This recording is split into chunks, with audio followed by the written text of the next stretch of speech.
할렐루야. 좋은 아침입니다. 오늘도 하나님과 동행하시는 그런 멋진 날, 복된 날 보내시기를 예수님의 이름으로 축복합니다. 자, 오늘 우리 주신 말씀 봅니다. 창세기 46장 28절에서 34절의 말씀입니다. 제가 읽겠습니다. 야곱이 유다를 요셉에게 미리 보내어 자기를 고센으로 인도하게 하고 다 고센 땅에 이르니 요셉이 그의 수레를 갖추고 고센으로 올라가서 그의 아버지 이스라엘을 맞으며 그에게 보이고 그의 목을 어긋맞고 안고 얼마 동안 울매 이스라엘이 요셉에게 이르되 네가 지금까지 살아있고 내가 내 얼굴을 보았으니 지금 죽어도 조카도다.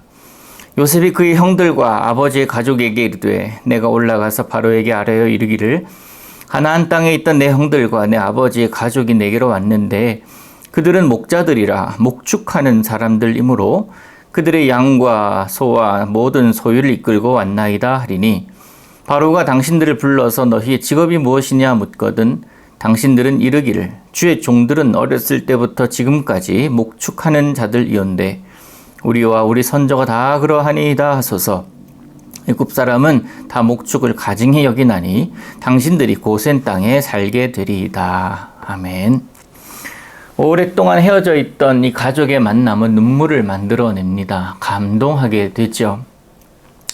헤어짐의 아픔으로 낙심 중에 있었던 이 야곱, 그 요셉을 잃은 이후에 이 야곱은 다시 만나는 순간까지 그의 마음 가운데는 아픔이었고 근심이었고 또 그리움이었을 것입니다. 마음으로는 믿고 싶지 않지만 그가 죽었을 것이다 라는 것이 정설이었지만 그가 살아있다는 소식을 듣는 순간에 소생하게 됩니다. 여러분, 우리가 잊지 말아야 될 것이 있는데 지금 온 땅에 애굽뿐만 아니라 가나안 땅, 중동 전체에 기근이 있는 상태입니다. 그렇지만 그 기근은 어떻게 보면 야곱 가문에게 있어서는 축복의 배경이 되었습니다. 기근으로 인해 요셉이 총리 자리에 올라가게 되었고 그 기근으로 인해서 야곱과 요셉의 형제들과 요셉의 감동적인 만남이 생기지 않았습니까? 기근을 보면은 참 힘든 기간이고 어려운 기간이고 참 먹고 살기 바쁜 그런 기간이겠지만 또 한편으로 보면은 그 기근으로 인해서 가족을 만나고 해후하게 되는, 그래서 어찌 보면 그 기근은 축복의 통로라고도 우리가 할 수가 있을 것입니다. 그냥 고마운 기회라고 하겠죠. 드디어 야곱이 애굽으로 내려가서 요셉을 만납니다. 그를 본 순간에 아무 말도 못합니다. 말이 필요가 없잖아요. 흐르는 눈물이 말이고 손잡음이 감격이기 때문에 그렇습니다. 한참을 울었겠지요. 그리고는 입을 떼는데 그 첫마디가 무엇입니까? 이제는 내가 죽어도 좋다라는 거 아닙니까? 이것이 30절인데요. 제가 읽어볼게요. 이스라엘이 요셉에게 이르되 네가 지금까지 살아있고 내가 너의 얼굴을 보았으니 지금 죽어도 조카도다. 지금 이 야곱은요, 그 어떤 것도 자신을 만족해 주지 못하는 그런 한 20년을 살아왔는데 이제는 그것이 오히려 그런 기간이 다 없어지고 이제 조카도다 하는 그런 고백을 하게 하는 그런 순간인 것입니다. 여러분, 제가 어제 아침에 말씀 나눌 때 이런 말씀을 드렸었습니다.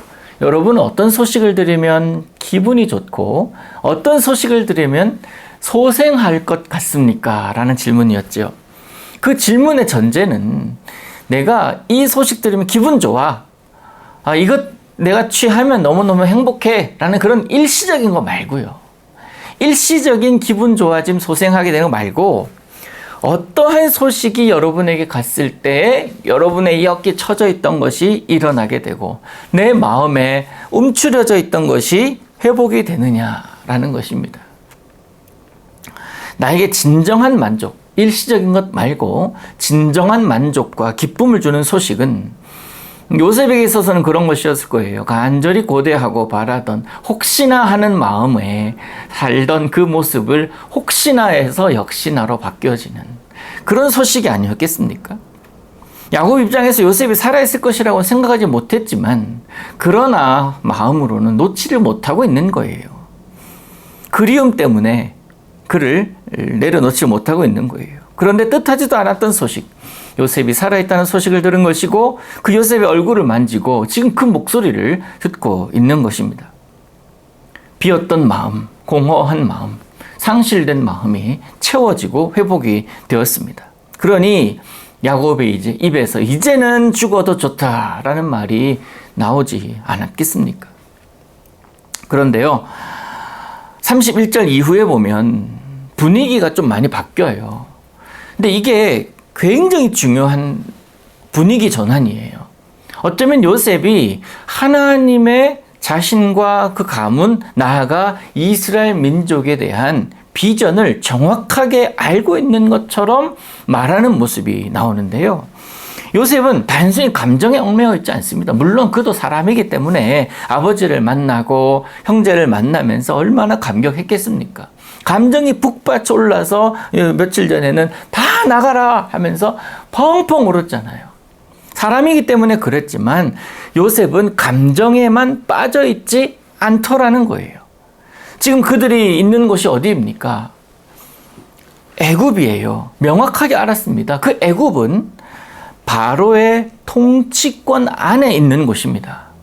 여러분, 애굽 땅은 이방 땅입니다. 우상을 섬기는 땅이에요. 지금의 상황으로는 가나안 땅에 머무는 것보다는 애굽 땅, 그곳에 머무는 것이 안전하기 때문에 이주해 온 것이지만, 그 땅에 영원히 정착하기 위해서 이주해 온 것은 아님을 잊지 말아야 됩니다. 요셉은 이 사실을 잊지 않았어요. 다른 말로 말하면 자기가 누구인지를 정확하게 알고 있다는 겁니다. 자기 정체성을 분명히 합니다. 조건이나 상황에 따라서 내가 이쪽으로 섰다가 그건 정체성이 변한다면 그거는 정체성이 없는 사람 아닙니까? 자신이 누구인지 모르는 자에게는 정확한 비전이 있을 수 없고 정확한 목표가 있을 수가 없습니다. 야곱과 가족들에게는 애굽의 모든 상황이 낯설 수밖에 없습니다. 그리고 애굽의 모든 것이 새로운 거예요. 그리고 게다가 자기가 살고 있던 그 가나안 그 좁은 땅, 그 땅에는 물도 많이 빈약하고 그 물도 별로 없는 그런 땅이었는데, 이 애굽에 내려오니까 비교할 수 없을 정도로 비옥하고 넓은 땅이더라는 거예요. 그래서 그 상황과 그 환경, 그 배경에 혹해서 야, 여기가 좋네, 여기서 살아야지 라고 하는 것은 정체성을 잃은 사람의 모습이다라는 거예요. 요셉은 이것을 알았습니다. 분명한 것은 그들이 거할 것은 애굽이 아니라 어디예요? 가나안이다라는 겁니다. 우리가 이 땅에 살아가면서 이 땅에 살기 때문에, 이 세상에 살기 때문에 이 세상의 문화에 흡수되고 세상의 문화에 동조되고 세상의 흐름 따라 살아간다면 하나님의 백성이 아니라는 이야기입니다. 제가 말씀드리고 싶은 것은 이거예요. 우리는 세상에 살아갑니다. 그러나 세상 사람이 아니라 천국 시민이라는 것을 잊지 말자라는 이야기를 이 요셉을 통해서 끄집어낼 수가 있지 않겠습니까? 말 그대로 똑같습니다. 애굽은 임시로 거주하는 곳입니다. 말 그대로 임시입니다. 그렇다면 계속 거할 땅이 아니라는 거예요. 그래서 요셉은 바로를 만나러 가는 길에 형들에게 세 가지 부탁을 하는 거예요. 우리는 목축하는 자들이다. 또 목축하는 방법도, 내가 살아가는 방법도 선조들이 살아가던 방식 고스란히 따를 것이고, 애굽 사람이 그렇게 가증스럽게 여기더라도 우리는 그렇게 살겠다라는 결단을 이야기를 하라고 요셉이 가르쳐주고 있는 거예요. 사실 그 땅에 가면 그 땅의 문화와 그 땅의 풍습을 이해하고 존중해 주는 것이 맞습니다. 그게 예의입니다. 또 그렇게 살아가는 방식이 편해요. 우리가 과테말라에 와서의 모습이 그렇잖아요. 이 땅의 문화를 빨리 익히려고 하고, 이 땅의 사람들과 교제하려고 하고, 또 이 땅에 어떠한 풍습이 있는지를 이해하려고 하지 않습니까? 이거 잘못된 것이 아니에요. 그렇게 살아야 되는 게 맞습니다만, 선을 넘으면 곤란하다라는 거예요. 정체성마저 잃어버리고, 내가 한국 사람이다, 나아가 내가 천국 시민이다 라는 그 정체성마저 잃어버리고 살아간다면 그것은 문제가 있다라는 거예요.